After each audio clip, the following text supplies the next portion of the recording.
In the video we've done before on setting up PowerSchool gradebook, we've talked about a lot of things, but one thing that we didn't talk about was what if you teach an end of course exam, an EOC, for the state? What if you want to override a grade? So we're going to touch on a few of these new things, these more not common things that you might need to do in gradebook today on our show.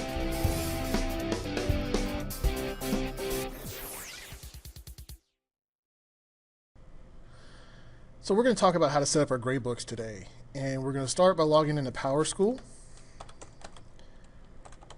And I am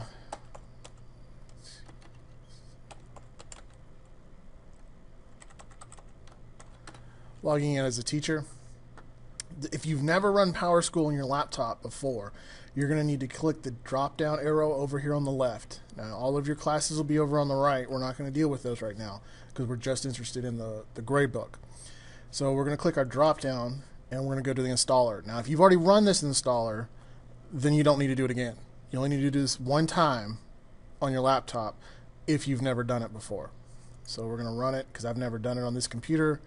We're going to download, and it's going to take a second. It's not a very big file.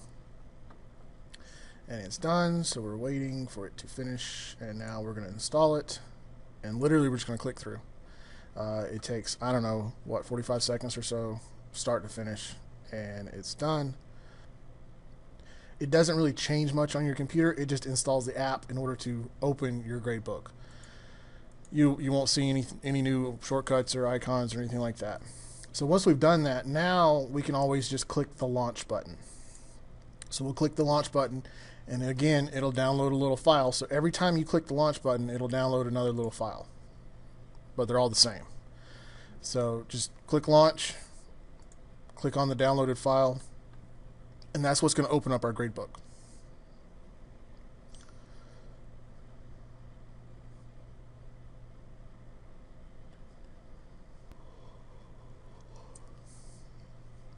Now that our gradebook is open, we're going to pick the semester and the class that we're wanting to work with.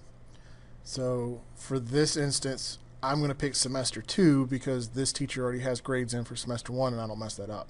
So you'll pick the current semester, whatever you're in, and then you'll pick the class that you want to work with. We'll just use this class.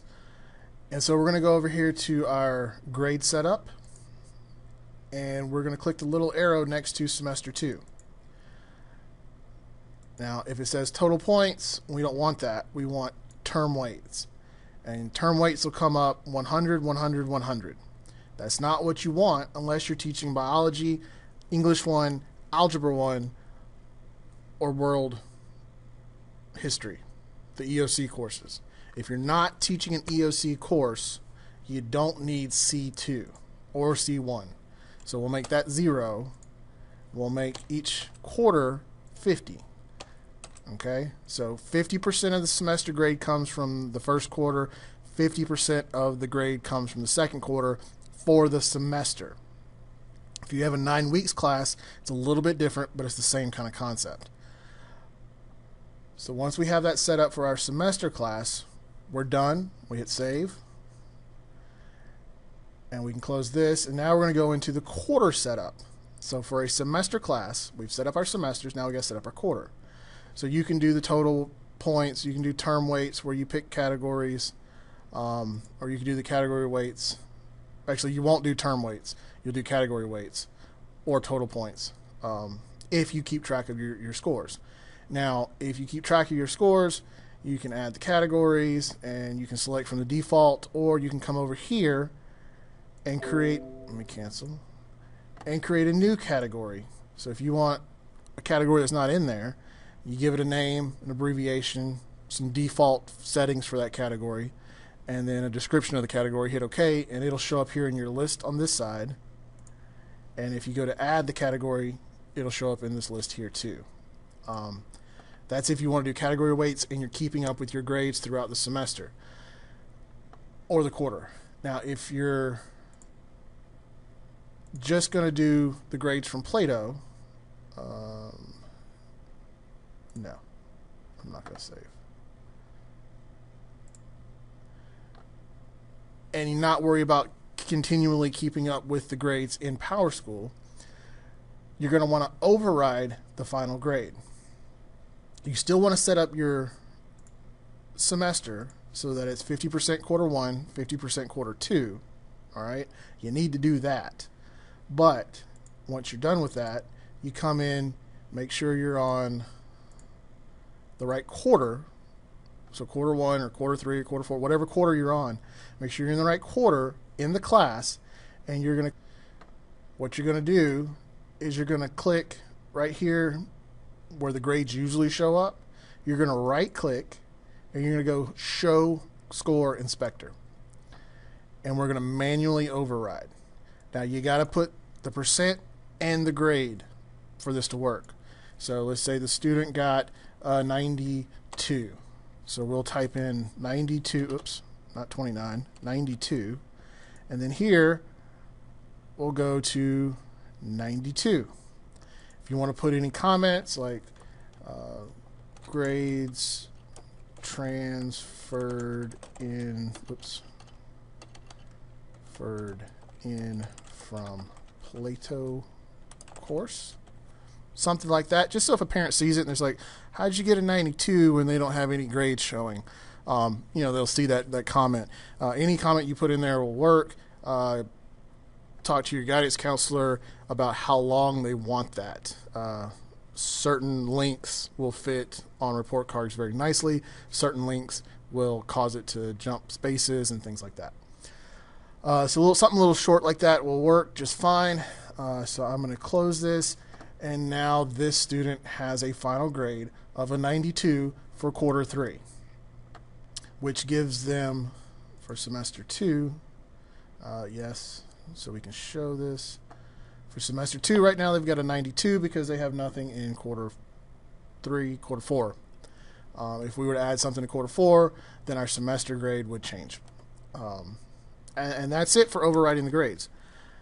If we weren't overriding the grades, if we were putting in the grades, once we have our quarters set up with our categories or our total points, however you want to do it, we're going to add an assignment, and we'll call it test, for example.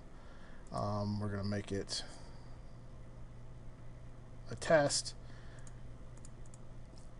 Points, worth 50 points, sure, okay. And then we hit save. And now that student has, all your students have that assignment, and you just go in and she got a 47. Now if you've overridden the grade, it doesn't matter what you put in here. The override grade is going to be what's there. But if you don't override the grade, these will average the way you tell them to average, and it'll work out. So if you have an EOC course, Algebra 1, let's say, English 1, if you know if you have an EOC course, we're going to set up our grade book a little bit differently. We're going to go back into grade setup. We're still going to go into semester like before, and it's going to be on total weights. We don't want total weights, so we're going to go to term weights. We have 100, 100, 100. We don't want that still. EOCs are 20% of your grade, so we're going to make C2 or C1 20%. That means this has to be 40%, and this has to be 40%. So your quarters are going to be 40%. Your EOC is going to be 20%. All of that adds up to 100%. So that's what you want to make sure, that your percentages add up to 100%. At that point, we can save, and then we can go into our quarters and leave them total points, or we can set up category weights. However we want to set up our quarters is fine, but we want to make sure that our semester for EOCs is set up 40 for each quarter and 20 for C1 or C2. If you have any other questions about setting up your gradebook, in the description below is a link to another video on a little bit more basic setup of gradebook, how to create categories, how to use category weights or total points, how to mass email parents in your class from gradebook using PowerSchool. All of that's in the 15-minute video that I did before. It's in the link in the description below. I hope you found this helpful. If you have any questions, feel free to contact me or talk to your guidance counselor. Thanks.